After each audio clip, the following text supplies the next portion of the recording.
국책은행에서 임금 피크제 대상자가 급증하면서 일록 운영에 심각한 장애가 되고 있습니다. 이대로 가면 3년 후에는 3대 국책은행 직원 8명 중 1명이 임금 피크제 대상이 된다고 하는데요. 이렇게 되면 핵심 업무에서 배제된 사실상 열애 인력 비중이 지나치게 높아지게 되는 겁니다. 국책은행에선 노사 모두 근로자에게 명예퇴직의 길을 열어줘 신입사원 충원을 늘리는 등 인력 선순환이 필요한 시점이라며 목소리를 높이고 있습니다. 하지만 형평성 문제 등 생각해볼 문제가 많은데요. 관련 내용 전문가와 따져보도록 하죠. 상명대 경영학부 서지영 교수입니다. 어서 오세요. 어서 오십시오. 안녕하세요. 교수님, 지금 임금 피크제가 도입돼 있다는 얘기는 정년을 좀 연장해주고 그 대신 임금을 좀 줄이면서 인력 운영을 해간다라고 이해를 하면 되는 거죠? 예, 그렇습니다. 임금 피크제라는 거는 일정 연령에 도달한 직원의 장기 근속 임금을 줄여서 정년까지 고용을 유지하는 제도죠. 우리나라 같은 경우는 2003년 7월에 한국신용보증기금이 처음 도입을 했고요. 실제로 이게 이제 확산된 계기는 2013년 고용상 연령차별 금지 및 고용자 고용 촉진에 관한 법률이 제정이 되면서 법적 근거가 마련이 됐고 2016년 1월 1일에 이제 공기업이라든지 공공기관 300인 이상 그 고용기업에서 정년이 60세로 연장되면서 임금 피크제 도입하는 기관들이 많아지면서 대부분의 이제 금융공기업들은 이제 임금 피크제를 도입하고 있는 상황입니다. 이게 아무래도 정년을 이제 앞두고 있는 분들을 대상으로 하는 거다 보니까 이게 도입이 된 기업들이나 기관들의 경우 신입 채용, 그러니까 정년 채용으로 좀 이어지고 있는지도 좀 궁금하거든요. 예, 고임금 연령자들 같은 경우 대부분 자녀 임금 피크제 받을 그 기간 동안에 후선 영업 쪽으로 많이 배치가 되는 거죠. 그러니까 현장에 이제 영업을 해야 되는 인원임에도 불구하고 후선 영업 지원 업무에 이제 주로 배치되다 보니까 생산성이나 그 효율성 측면에서 좀 떨어지는 부분이 있고요. 이 분들이 상당히 이제 임금을 많이 받게 되기 때문에 또 신입 직원 채용하는데 상당히 제한 요인이 되는 것은 사실입니다. 지금 국책은행 사실 이제 금융공공기관이라고 불리고 있는데 이제 명의퇴직을 선택하시는 분들보다는 임금 피크제를 선택하는 분들이 대다수인데 이게 아무래도 뭐 지금 제도 도입 임금 피크제 공공기관 임금 피크제가 도입이 되면서 이렇게 늘어났다라고 좀 봐도 되는 거겠죠. 예, 임금 피크제가 그 정년을 보장하는 그런 제도로 자리를 매김하고 있는데요. 우리나라 같은 경우 이제 일시 명예퇴직보다는 임금 피크제를 선호하는 이유, 특히 국책은행에서 나오는 이유는요. 장기까지 받게 되는 임금 피크 자녀분에 대한 일시 지급률이 지나치게 낮다는 거죠.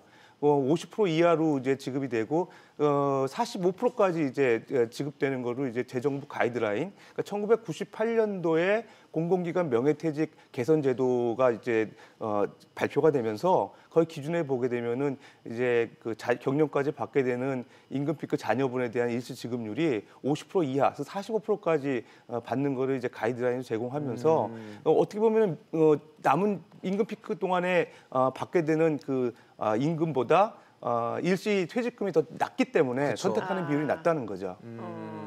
그런 식으로 해서 지금 뭐 3년 후에는 임금 피크제 대상자들이 너무 많이 늘어서 그러니까 소위 말해서 적체가 되는 상황이 발생하면 청년 채용은 안 되고 계속 이쪽에 인건비도 많이 들어가고 이러면은 좀 문제가 계속 악순환이 반복되는 거 아니냐는 우려는 나오는 것 같거든요. 예, 그렇습니다. 그 국책은행들 보게 되면은 2017년, 18년, 19년 최근까지 보게 되면은요. 임금 피크에 도달하는 그 분들이 대체적으로 한 9%, 10% 정도 되거든요. 전체 인원에. 그래서 증가율만 보게 되면 30% 이상이 돼가서 상당히 빠른 속도로 임금 피크에 지금 도달하는 분들이 많아지고 있고요. 2021년이 되게 되면은 전체 그 은행 직원들 중에서 한 15% 정도까지 이제 임금 피크 대상자가 비중을 차지하기 때문에 은행 입장에서는 일시 명예퇴직을 통해서 이런 분들을 내보내고 이제 좀 적은 임금을 가지고 생산성이 높은 젊은 인원들을 좀 뽑고 싶은데 이제 그 정부에서는 이제 그 아까 말씀드렸던 임금 피크제에 대한 그 가이드라인을 좀 준수를 원하고 있고요. 그런 어떤 제한 요인 때문에 이제 은행들이 조금 이제 그 젊은 임원들 뽑는 데는 좀 어려움이 있는 것 같습니다. 네. 근데 다른 공공기관도 많은데 유독 금융공공기관에서 먼저 이런 이야기들이 나오는 이유가 따로 있나요? 일단 첫 번째 말씀드렸다시피 지금 2021년이 되면 한 15% 정도 임금 피크 대상자가 되고요. 예. 그다음에 속도가 상당히 이제 빠르게 진행되고 있고, 그다음에 다른 공공기관하고 틀게 은행이라는 거는 영업을 바탕으로 해가지고 수익을 내야 되는 이제 기업이기 때문에 예. 고령 직원들을 활용을 해서 수익성 창출하는데 상당히 어려움이 있다는 거죠. 다른 공기업에 비해서 이제 영업이 필요한 부분이라는 점이 특이한 사항이고요. 또 상대적으로 지금 대부분의 국책은행들이 시중은행화 돼가지고 지점 영업들을 이제 영위를 하고 있는데, 경쟁 기업이라고 하는 시중은행이나 외국계 기업들 같은 경우는 상시 명예퇴직 제도가 활성화돼가지고 예. 젊은 그 행원들 그 수요라는 그 정도가 빠르게 진행되고 있거든요. 네. 경쟁하는 데 있어서 상당히 좀 어려움이 있기 때문에 더욱더 이제 국책은행들 같은 경우는 지금 다른 공공기관에 비해서 일시 명예퇴직제도, 상시제도를 좀 운영하는 걸 희망하고 있는 것 같습니다. 근데 교수님 말씀을 좀 들어봤을 때 명예퇴직해서 나한테 떨어지는 그 돈이 임금 피크제를 하는 것보다 적다 보니까 명예퇴직을 선택하지 않는 분들이 더 많은 건데, 예. 그렇다면 명예퇴직을 통해서 퇴직금 수준을 뭐 일명 현실화를 한다면 예. 이 상황이 좀 개선이 될 수 있을까라는 생각은 들거든요. 예, 개선 가능성이 있습니다. 실제로 2014년에 모 국책은행에서 일시퇴직금의 비율을 95%까지 올려가지고 퇴직 위로금 차원에서 예. 지급했었었는데요. 95%요? 95%. 근데 이제 그 감사원 감사에서 좀 방만한 경영이라 그래가지고 지적을 받은 이후에 이런 그 일시 명예퇴직금 지급 비율 높게 지급하는 거를 네. 좀 중단되고, 최근에는 이제 이런 그 가능성이 좀 적어졌죠. 근데 사실 외국계 그 금융기관이나 이제 시중은행들 보게 되면은요, 퇴직 일시 지급 비율이 상당히 높아요. 외국계 금융기관 같은 경우에는 예. 보통 이제 평균 30일 평균 임금에다가 1년당 그 1개월 분 변경한 계속 근로기간을 곱해가지고 퇴직 기간을 이제 퇴직금 금액을 이제 산출하는데, 네. 그 계속 근로기간을 30에서 60개월분까지 이제 고려해주는 이제 시중은행이나 외국계 금융기관들이 있어요. 거기다가 뭐 재취업 어떤 지원금이라든가 네. 자녀 학자금까지 지원해주게 되면 한 6억에서 7억 정도를 지원하는 그런 외국계 금융기관도 있다 보니까 그쪽 금융기관들하고 비교할 때는 상대적으로 좀 인력이 적체되어 있는 게 국책은행의 현실이죠. 그런 걸 감안해 보게 되면 앞으로 이제 일시 지급률이 높아지게 될 경우에 예. 국책은행의 경우에서도 임금 피크제보다는 명예퇴직을 선호하는 직원들이 많아질 가능성이 있습니다. 근데 방만 경영이라고 뭐 지적을 받았다는 얘기는 예. 퇴직금을 현실화할 수 있을까에 대한 의문은 남는 것 같아요. 그 문제는 그런 것 같습니다. 다른 공공기관에 비해서 유독 국책은행만이 일시퇴직 그 비율을 퇴직금 지급 비율을 높게 유지하는 게 형평성에 맞느냐, 이런 부분에서 이제 정부의 혈세가 들어가는 이제 공공기관에서 지급해도 되는 거냐, 이런 논란이 있는 거죠. 근데 앞에도 말씀드렸다시피 이제 영업을 하는 이제 금융기관이라는 입장에서는 다른 이제 공기업하고는 좀 차별성이 있고, 또 시중은행이나 그다음에 외국계 금융기관 같은 영업 형태가 거의 비슷한 측면에서는 예. 조금 여외로 이제 고려해야 될 부분이 없지 않아 있다는 겁니다. 네.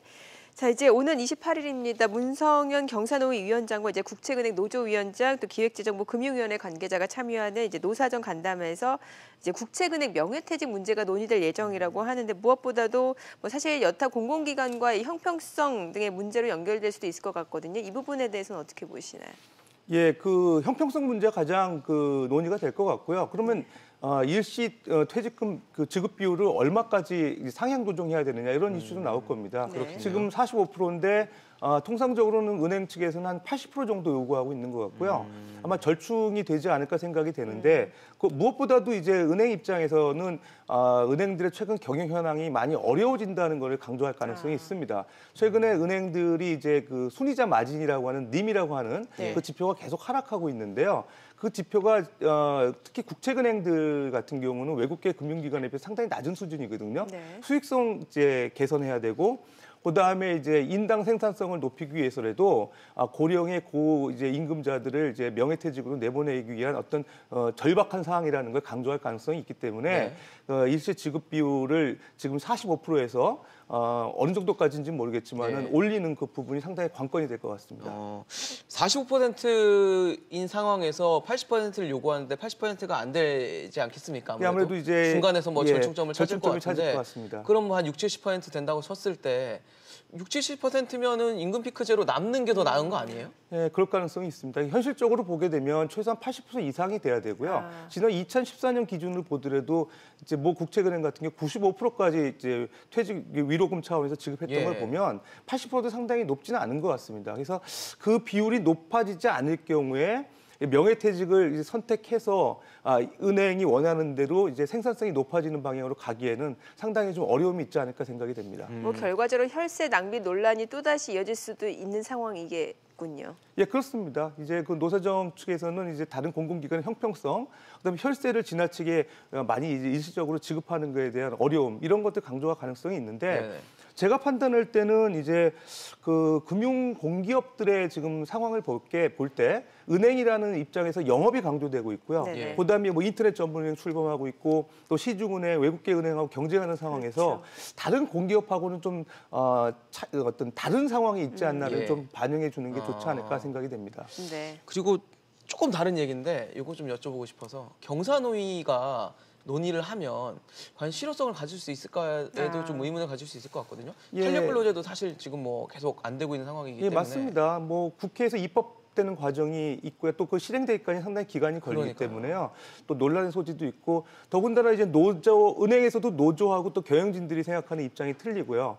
그러다 보니까 시행되기까지는 상당히 좀 기간이 소요될 가능성이 있습니다.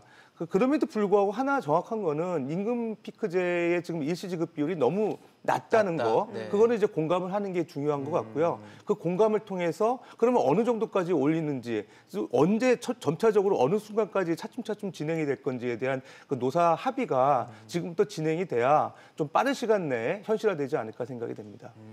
네, 알겠습니다. 오늘 서지훈 교수였습니다. 잘 들었습니다. 고맙습니다. 감사합니다.